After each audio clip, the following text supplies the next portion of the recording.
Joined by Samantha Crough, the Regis College head women's basketball coach. How are you doing today, Coach Crough? I'm doing great, Gavin. How are you? Good. Thanks for your time. Can you tell me about your college, Regis College? I know it's, just outside of Boston, but can you tell me a little bit about Regis College? Yeah, we're a small Catholic school just nestled outside of Boston. We are liberal arts, so we have pretty much any major you can find, but where we really shine is the health sciences, especially with our nursing program, which is definitely one of the biggest majors under the Regis umbrella. Yeah. And so Regis, it's near Boston, it's in the Boston area, but it's not, right in downtown Boston. It's about, 15 miles or so, from downtown Boston. So what's it like? You're near, obviously, one of the biggest cities in the US, Boston, but you're not right in Boston. So, how do you like it? Your college being, 15 miles away from Boston, but not, being directly in downtown. Yeah, exactly. I think that's what makes such it's a great campus because we're so nice and easily located to Boston. It's easy enough for my players and the other students at Regis to go into Boston to explore there, to visit other schools. But it's also a great opportunity for them to have internships and jobs just right in the Boston area. Again, especially for our nursing majors, we have so many hospitals in the region, especially, MGH and heading into Boston, that's a really great opportunity for students to get off campus and get some real world experience, but then also be able to come back to a great, quiet, really suburban, more so campus that, they can serve the best of both worlds with the city right there, but a nice suburban campus to call home. Yeah. And I'm sure, students are busy with, whether it be like an internship or classes or, athletics or activities. But do you find that your students, because it is 50 miles, so it does take, a little bit of effort to go into Boston. Do you find that your students, go into Boston often, or do they mostly stick around campus? They go into Boston quite often, especially on weekends, to catch a game or just to experience something different. And we have a Yeah. T stop not too far from here too. So whether it's themselves driving themselves in, getting an Uber, or using the T, it's pretty easy to navigate your way to Boston from here. Yeah. So let's talk about your team and your season. Your team's last game was against Emerson on Saturday, and then you have a break about 2.5 weeks. Your next game will be at MIT after New Year, so January 2nd. So just tell me, give an assessment, of the first, few months, November and December for your team, and then tell me, what will it be like for you and your team to, have this about 2.5 week break from, games? Yeah, definitely. Yeah, the first couple months, a little bit bumpy. We've had some unfortunate injuries happen early on, but luckily they're starting to resolve themselves now. So this nice 2.5 week break off will be really great for those injuries to, finally come back and show themselves in full force on the court. 2.5 weeks off is scary, as any coach knows, but that time will definitely be used in a very useful way for my players again to rest, rehabilitate, but also to work on their cardio and come back in great shape for the second semester. And second semester after MIT, we really dive into the rest of our conference, the GNAC conference games, and that's what we've been preparing all season for. And I think we're just hitting our stride now. We've really been putting some things together and really improving every single day. So I'm really excited for the second semester and second half of our season to get going. Yeah. And what are some things, we were just talking, most of your students are at home, for the holidays after finishing final exams, but, what are some things that you as coach, and your players work on during this, 2.5 week break, to get ready for, the last 2 months of your season? Yeah, my big emphasis for the team right now is cardio. So Okay. sometimes you never know what players have access to back at home, but the thing that they should have access to is a bike, an elliptical, treadmill, or just getting outside and getting some cardio in. So just staying in really great shape. And then for those that are lucky enough to have access to a basketball hoop at home or head back with their high school or AAU teams, just getting up a lot of reps of shots. So it's a great time to take again for the body to take a rest, but where we need to keep improving on is just cardio and getting up different shots and moves on the court. Yeah. And what's it like, for your players to get to go home, for the holidays and, just take a break, from, playing games? What's that like, Yeah, for you and for your players? Yeah, they were really looking forward to it. It's been a long semester, and definitely after finals week, everyone needs a little bit of rest. So they're excited to head home with their families and just spend some really meaningful time with their friends and family, as I am as well. So I'm lucky enough we'll be heading back home this weekend and just getting to see all of those that I love. And yeah, it's just a great time to reset and then come back really rejuvenated and refocused for next semester. Yeah, you're also from Massachusetts, which we'll get into, but I noticed with your schedule, you're gonna have a busy January and February upcoming. You play in January and February, I noticed you play 2 games per week. So tell me about, the busy January and February upcoming and what's it like for your team to play, 2 games per week upcoming. Yeah, the first couple weeks in January are some of the best of the year because we are not fully back in classes yet until January 21st. So it's a great time to get extra work with the girls and with the team, individually and on a team basis, and really just focus on basketball for the first couple of weeks and hopefully set ourselves up for the rest of the semester in a really strong way. Yeah, they really, really love playing the 2 games a week. They're pretty used to it as well, whether that's a Tuesday, Wednesday, or Thursday, and then a Saturday game. So it's a pretty solid schedule, pretty jam-packed again with those GNAC conference games. But we've definitely set ourselves up really well this past November and December to head into hopefully a successful January and February. Mhm. So you're from Massachusetts, correct me if I don't say it's Yes. right, but you're from Cohasset, Massachusetts. Yeah, you got it. Yeah. So tell me about growing up there and, just tell me how you got started playing basketball. Yeah, Cohasset's a great little town on the coast there in Massachusetts. Really small, tight-knit community, which is definitely a reason why Regis was so attractive to me because it really feels like home with that small knit community.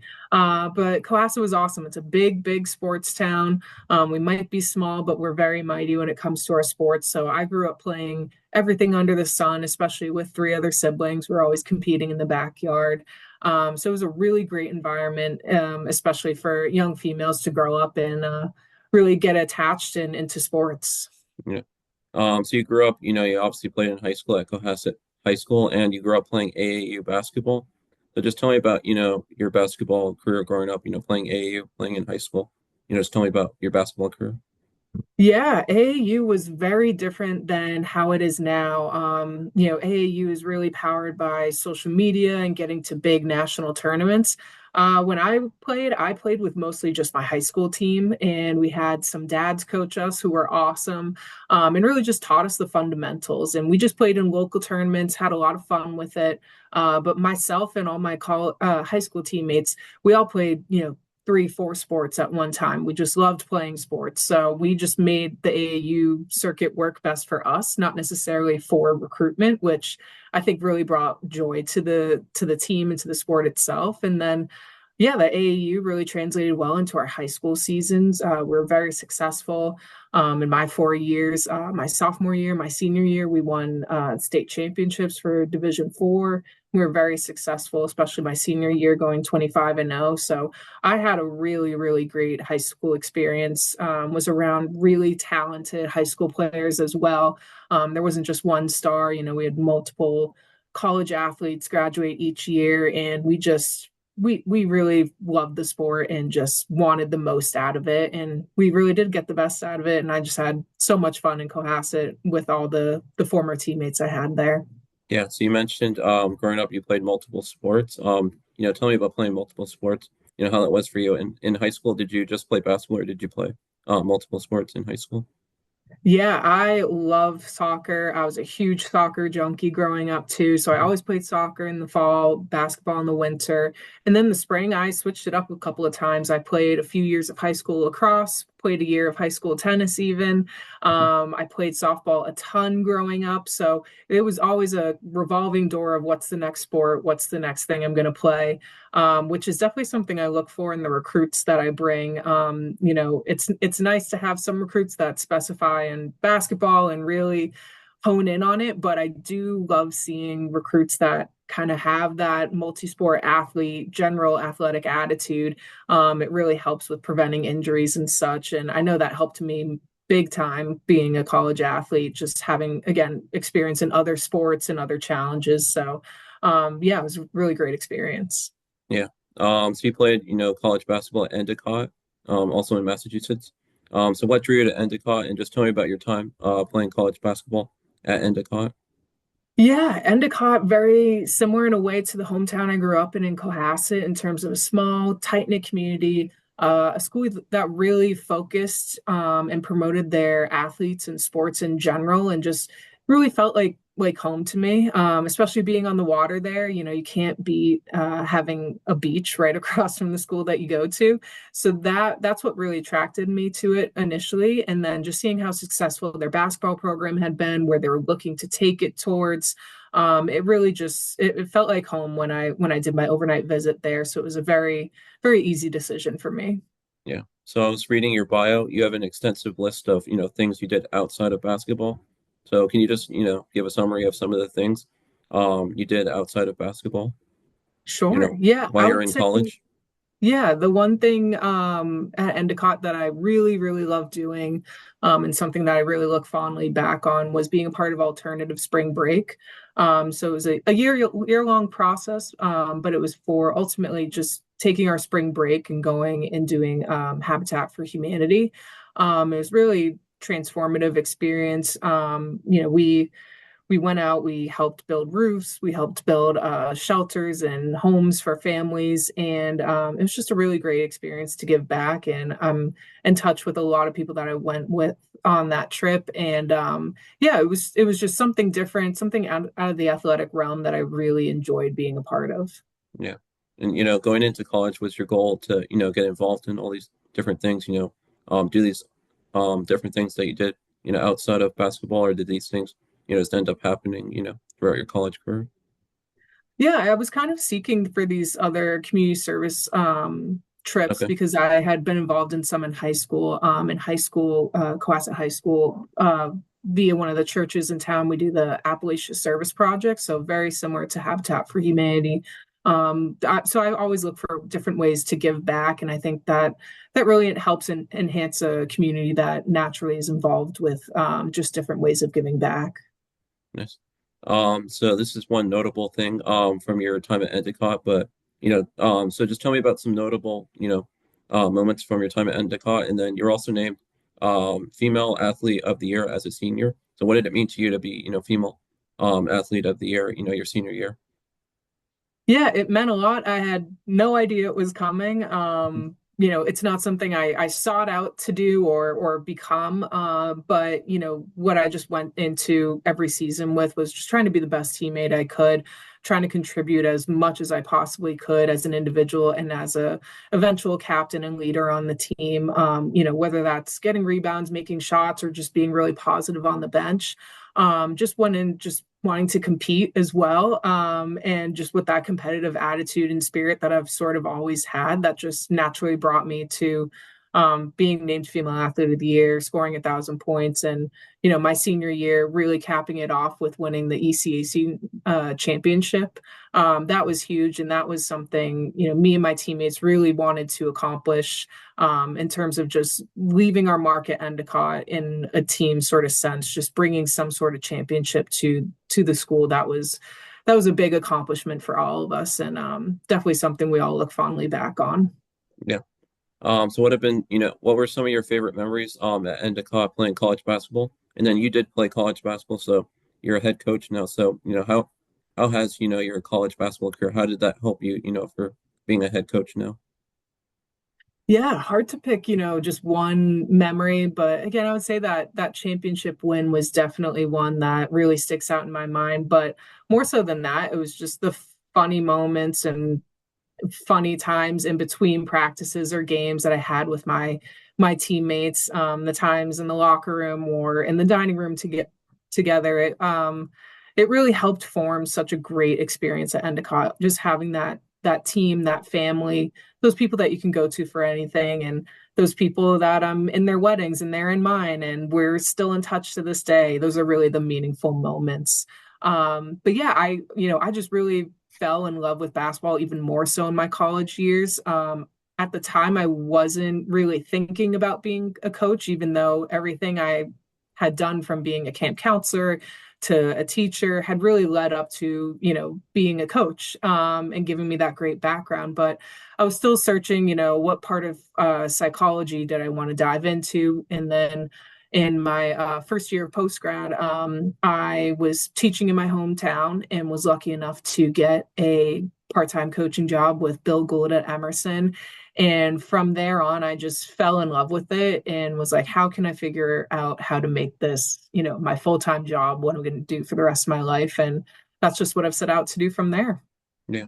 So you were already answering my next question, but you've had a few assistant coaching positions, but first off, I'm interested to know what drew you to become a college coach? Did you always think you wanted to get into coaching after playing college basketball, or did you not, did you not consider being a college coach, during your college career?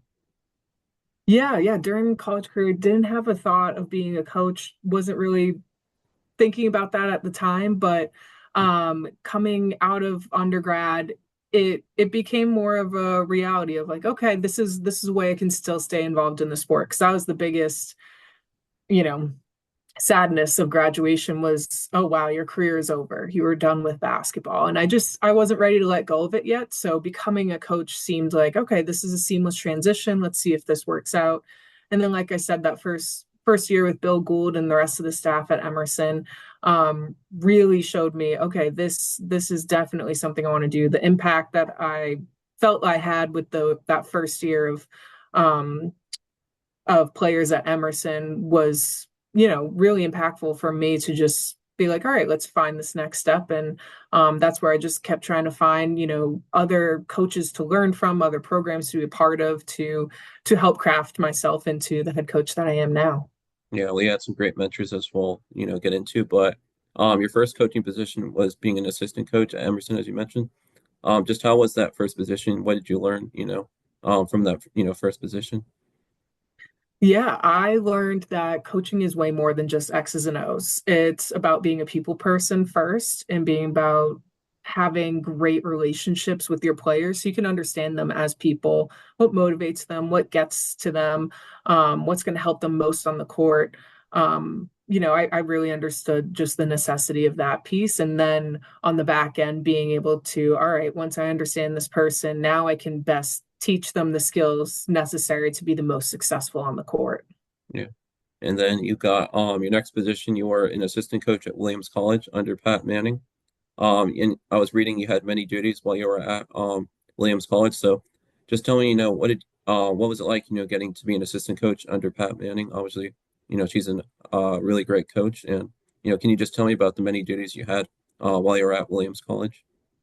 Yeah, Pat's one of the best. I was lucky enough to go up to her tournament at Williams just a few weeks ago with the team and see her again. So she's awesome and a great mentor of mine. And yeah, the transition from Emerson to Williams, Williams was just a step more. So I was way more involved in terms of recruiting student athletes. So texting, calling, emailing with them, getting out on the road, going to national tournaments for AAU and really trying to fine tune that next class of Williams athletes. And it also involved scouting and recruiting that next upcoming opponent in the NESCAC, which is really tough.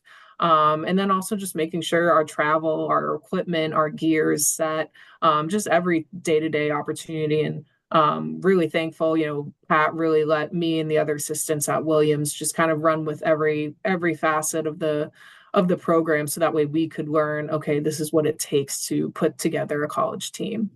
Yeah. And then after Williams, you spent 4 years as an assistant coach at Carnegie Mellon under Jackie Hula. So just tell me about your 4 years at Carnegie Mellon. Yeah, Jackie was an absolute great mentor. One of the most brilliant X's and O's minds I've come across in the basketball world for sure.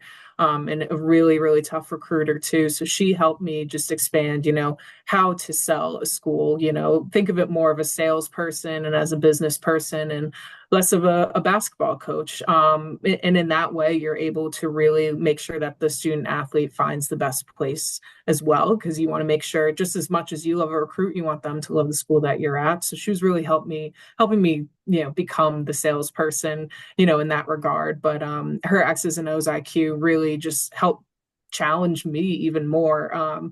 You think you know everything about basketball when you start out, and oh, it's simple enough, it's just a game. But even just something as simple as terminology of labeling a court or labeling how to cut to the hoop, it becomes way different, especially when you're recruiting across the US. You're having student athletes come from all over. So what they might call a certain position on the court, you call something else completely differently. So becoming one with that terminology really takes another level of thinking. And then the UAA travel is a whole different beast. It's like Division I travel, but the Division III level. So it really challenges, how to prepare yourself mentally and physically for the games. So just making sure our student athletes were able to recover from an 8-hour bus ride from WashU to Chicago, or hop off a plane from Pittsburgh to NYU. It's a different mentality that student athlete has to have. So it was a really interesting time, and definitely a challenging time at Carnegie Mellon for the best, and definitely made me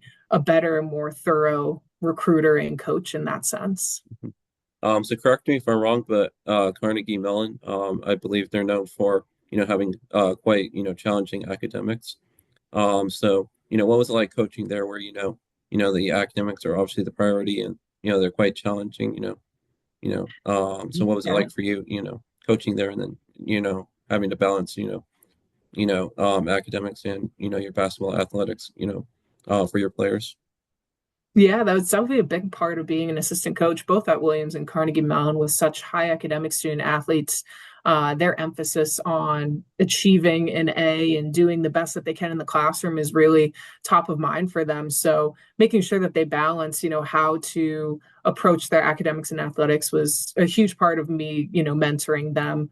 Also for Carnegie Mellon, even just proctoring exams while we're on the road, that was a different, hat that I added on, in terms of almost becoming a professor in that way, making sure that you're communicating with professors as well to make sure classes are excused and such. Yeah, it's definitely a different type of player that you get when you're at the high academic level, in terms of just trying to keep them balanced with everything that they have going on, especially the engineering field that Carnegie Mellon is so prominent in. So you became the head coach in 2021 at Regis College. So in 2021, how did you, or, did you know that you were ready to, become a head coach? You've had several assistant coaching positions, but did you know that you were ready, to become a head coach in 2021? Yeah, that's a great question. I think you don't know until you know. And I think the best thing I did was just take that leap and finally step up and start applying for head coaching jobs in that summer of 2021. And I really just leaned back on my mentors of Jackie, of Pat at Williams, of Bill at Emerson, but then also the other assistant coaches that I've become amazing friends with along the way.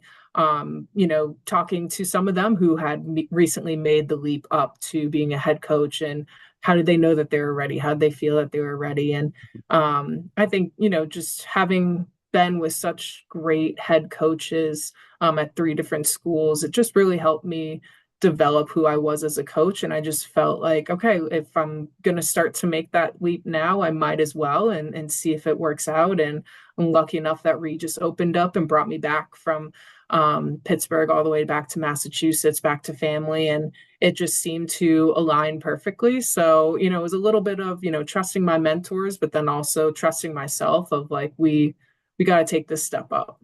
Yeah. So how special for you has it been to return to Massachusetts? And then tell me, your assistant coaching positions. How do you felt like, your few assistant coaching positions that you had? How do you feel like they, prepared you to become a head coach? Yeah. I've been lucky again at all the 3 schools that I coached at, that the head coaches really let me be a part of every facet of the team. So in terms of, recruiting to scouting to mapping out a financial plan for the team for the year, I felt like I had experience almost every single level that you can as an assistant coach in terms of what a head coach goes through. But the last piece that they can't give me experience in is just simply making those decisions of playing time, making those decisions of, giving a verbal offer to a recruit, to making those hard decisions that head coaches have to make. assistants can see it, can hear about it, they can communicate with their head coaches and give feedback, but actually being in the room and making those tough decisions, that's the part that you're not used to or you're not prepared for. So I'm just grateful for, again, those mentors that I have and the mentors that I still have that help me, navigate those tough decisions and, confirm that what I'm doing is the right choice.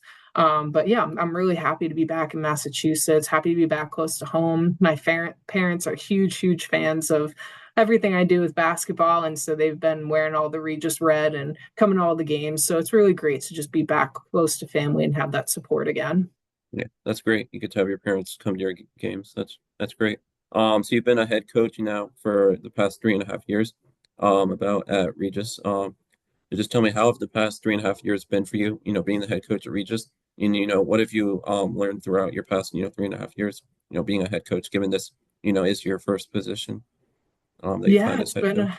been a wild 3.5 years. It's gone by so fast. I can't believe I've been here for that long already. It seems like I just started yesterday. It definitely was a tough start. We were just coming out of COVID when I started here, so there were still some mandates, mask wearing, some things that we just weren't sure of coming out of COVID. But my first year was a great ride. The team that I walked into, really well recruited seniors, especially that just did really well. And then the next couple of years, just learning how to recruit to Regis, how to sell the school, and then continue that success that Regis has been a really great and welcoming, challenge. And the landscape of schools and financial aid and all that stuff keeps changing, but Regis is such a great community, and I've made amazing fellow head coach friends and administrators here that really help make it all worth it. Because without that support of other head coaches and others in your community, it can be a tough journey. But again, being a young head coach here, I've had great mentors within the Regis community, so it's been a really great 3.5 years so far. That's really great. So let's talk about your staff you have at Regis. You have Lauren Jennings as your assistant coach, and you have Marissa Prowl as your volunteer assistant coach. And correct me if I'm wrong, but I believe I was reading Lauren's also pursuing her master's degree. So just tell me a little bit about your staff. What they do for you as the head coach, and anything you've seen from Lauren. What's it like for her? Pursuing her master's degree while also being your assistant coach. Yeah, we're lucky enough here, Regis, to have a grad assistantship program. So what that is we have our assistant coaches earn their master's degree over 2 years here. So essentially they're on a 2-year contract, and they get, within that 2-year contract, they get, yeah, again, the free master's, housing, meal plan, and a stipend on top of that, and other opportunities to work across campus. So it's a lot. We demand a lot about our grad assistants, but we've had a lot of success in terms of grad assistants coming out of here and getting the next assistant coach job. Some former grad assistants are head coaches now in D3 and other places. So you really get a great hands-on experience. And I try and give Lauren and Riss, the same experiences that I had at Carnegie Mellon, Williams, and Emerson, which is just allowing them to be a part of as much as possible, see the inside, what makes this program tick, what keeps it alive, what keeps it afloat. And Lauren's done a great job, and Riss has done an awesome job too. Riss was actually a senior captain when I walked into the team in the fall of 2021. So she's been a really great support for this program the last couple of years. And Lauren's just going to help take us to new heights in terms of recruiting and scouting, and just helping us prepare for the rest of the season and into next year as well. Yeah. So you also got your master's. You got in December 2020 from LaSalle University. So I'm interested to know, what drew you to get your master's, and were you coaching along with, getting your master's? Just tell me a little about, getting your master's and how that was for you.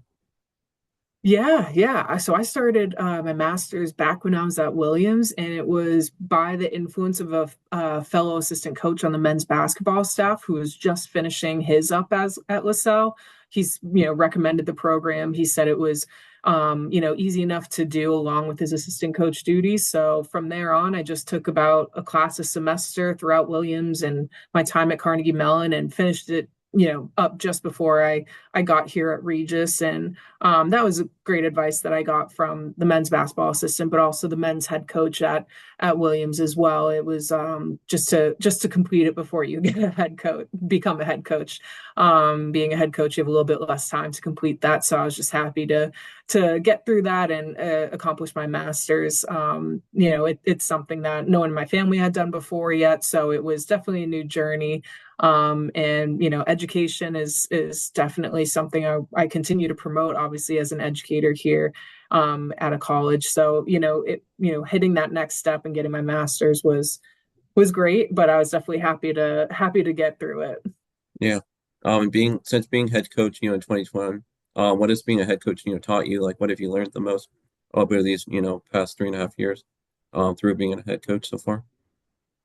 Yeah, there are a lot of tough decisions to make as a head coach, but I think the thing Mhm. that I love the most and continue to love the most as being a head coach is just the connections with my student athletes and seeing their growth, especially from recruiting them as 16, 17-year-old high school females to then seeing them graduate as, 22, 23-year-old females and heading into their profession. It's really awesome to see that growth, see that change in them as people, see that change in them as leaders as well, and really being able to graduate within their 4 years and even get their master's here too, and just continue on to what they want to do and staying in touch with them beyond that as well. I just Mhm. really love those relationships and the sort of building blocks that you can see within the players in their time here, and especially all the things that basketball can give to them and that they can use as a platform. And it's also great to see them as coaches too, and staying involved in the sport. I was just at a high school game last night, watching one of my former players coach a high school game, and I have a couple others that are helping out with the JV and high school teams. And it's really nice to see that they valued that sport not just while they were here in their undergrad years, but continue to give back in a way in their post grad years. Yeah. So finally, coach, just tell me, how special is, coaching, to you, given you've been coaching now for, a few years. Just what do you enjoy most about being a coach? And then just tell me about some of your, favorite memories throughout your coaching career so far. Yeah, coaching's everything. It's more than just a job, it's really a lifestyle. It's something that I love and can't give up, whether it's a great win or a tough loss. You still come back and you do the job the next day with the same energy and same intensity as you always do. And I'm just such a huge competitor. I couldn't imagine doing anything else other than being involved in athletics. And I just, again, love going back to those relationships I have with players, even players that I had at Emerson, Williams, and Carnegie Mellon. I'm still in touch with a number of them. And again, just being able to see their lives change, see how basketball has impacted them, seeing how they've impacted my lives and I've impacted theirs. I think that's the greatest part of coaching. Again, it's just that personal relationship you get with your players, and just being able to see that growth over time with them is really the best part of the job.